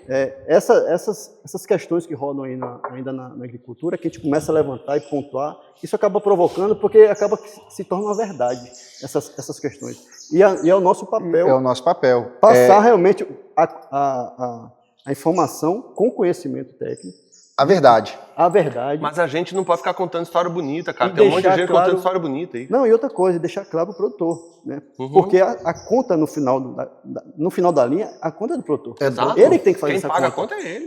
Ele tem que fazer a conta Exato. e a gente tem que se adequar Exato. a essa Exato. questão. Para você ter ideia, voltando lá nos biológicos, né? Estava no Espírito Santo essa semana, conversando com outro produtor de biológico, um produtor mais antigo. Uhum. E eu falo que marketing, ouvindo marketing, eu sei o que é, né? Então, eu falei, comentando sobre biológico, tal. E aí comentei que estou com a ideia, junto com o Alberto, fazer uma parceria, trazer uma farm para dentro da fazenda e tal. Porque eu acredito, a gente vê isso, né? Uhum. É normal e natural. Aí conversando com A esse sua produtor. lavoura está aqui, sem A química prova até tá agora, aqui, né? Aí eu fui falar com ele, né? De biológico. Ele, não, você tá doido. Não tem coragem de botar biológico, não. Eu falei, não, mas o menino lá não vou falar o nome da loja, da revenda lá, falou que eu tô ficando doido. Se com químico é difícil produzir, imagina com biológico. É que tem gente que não vai Não, mudar, né? O vendedor, né? Ele tá passando a ideia do que o biológico é um orgânico. Ele, Exato. sabe? É porque assim, Faz ou essa analogia, né? falta de conhecimento, ou Ou também excesso de esperteza. Ou excesso de esperteza. Exato. Mas eles têm que começar a entender que vai chegar neles diretamente. Vai. Eu falo isso, né, de carro chinês, carro elétrico. Não. Vai chegar. Hoje a gente com revenda de trator chinesa, eu falando, gente, o futuro é o carro elétrico, não tem para onde correr. Talvez uma marca ou outra está diferente, tem uma autonomia ou uma garantia, um pós-venda. Uma hora vai bater na porta. Vai acabar. A gente tem que entender isso. Uhum. A gente vai entender que isso vai acabar. Então, e o mundo, se Deus quiser, vai melhorar através disso aí, através de um biológico, de um carro elétrico sem combustão. Você veja bem. Para a gente é um pouco complicado acreditar, né? Uhum. Mas a gente tem trator 100% elétrico já disponível para vender. Autônomo, né? Autônomo. Você veja bem assim, ó, eu tento, todos os meus clientes, tem alguns que não adianta. Ele gosta lá do químico, ele gosta de fazer, não vou falar nome de produto, mas ele gosta de fazer e ponto. Mas os que estão dispostos a mudar, eu vou mudando. E eu peço para todos eles. Eu preciso de 1 ano para mim migrar 100% para o biológico. Com certeza. Preciso de 1 ano. Pelo É menos. um processo. Pelo menos. É um processo. E não estou dizendo que, de repente, no meio do caminho, eu vou ter que fazer uma intervenção. Exatamente. Se eu tiver que fazer uma intervenção, eu vou fazer. Exatamente. Vou dar um exemplo. Eu tenho um cliente meu, a Fusari estava lambendo todo o café, cara. Eu sei que o assunto não é café aqui, mas eu preciso falar. E aí a gente começou a mexer com a on-farm e a gente faz 6 meses que a gente está jogando duro. Está jogando duro mesmo. E aí ontem, como eu vou de vez em quando na roça, não vou direto, quando eu cheguei ontem e comecei a caminhar na roça, eu digo, cara, o negócio mudou. E por um acaso ele chegou na área. Daí eu sou malandro também, né? Eu sou macaco velho. Eu digo, vou dar uma caminhada? E eu fico quieto. Eu não fico gavando, né? Que diz que você gava o toco, estraga a coruja, né? Então, caminhando ali um pouco, ele começou a me olhar assim. Ele disse, o café tá diferente, não tá, Erasmo? Eu digo, você tá sentindo também? Eu digo, eu também reparei isso, aquele outro, coisa e tal. Tipo, plantas que estavam morrendo de fusário, estão se recuperando, a gente está vendo uma mudança, segurando melhor a carga, tudo, mas a gente está nesse processo. Dentro desse processo, ano passado, a gente teve um surto de cochonilha nessa área. Nesse exato momento, eu não conseguia dormir, porque era cada 15 dias uma aplicação, uma loucura. E aí, esse ano até agora, a gente não tem problema com cochonilha. Aí ele mesmo falou, ele disse, nossa, ano passado, essas horas aqui, nós estávamos loucos dentro das roupas, né? Eu digo, então tá aí. Então funciona, né? Funciona. A gente tá, tipo, você está dando vida pro solo. Você está dando vida pro solo. Você está cuidando do seu maior ativo, que é o solo. Só que tem uma coisa mais importante de tudo. Eu não vou falar em cepa, eu não vou falar em isso, eu vou falar em outro. É uma coisa que isso vale até para a nossa vida, que é o ambiente. Eu preciso cuidar do ambiente. Exatamente. Não adianta eu pegar e botar um biológico aqui. Exatamente. e tacar cloreto de potássio por cima. Um ácido bórico e assim por diante, um cobre. Cara, o papo tá excelente. Tá doido. E eu fantástico. queria aqui até ver aqui com a nossa produção, porque eu tenho muita coisa ainda para esclarecer, eu tenho muitas questões que eu queria abordar contigo. E eu queria ver com a minha galera da produção se a gente consegue encerrar esse episódio agora e continuar com um segundo episódio. Porque a gente tem muita coisa para falar com esse homem. Tocar, a gente toca pau. Eu, da minha parte, eu tô. Eu, da minha parte, eu tô também. Aí. Eu A sou gente um só vai no banheiro, pá. Eu tô aí. E Vambora. Vamos pro segundo. Então, a gente gente, resolve uns probleminhas. vamos encerrar esse episódio aqui. Parte 1 com Erasmo Fernandes agora. Porque realmente o papo ficou muito bom e tem muita coisa que a gente quer que você ainda absorva de conhecimento com esse cara.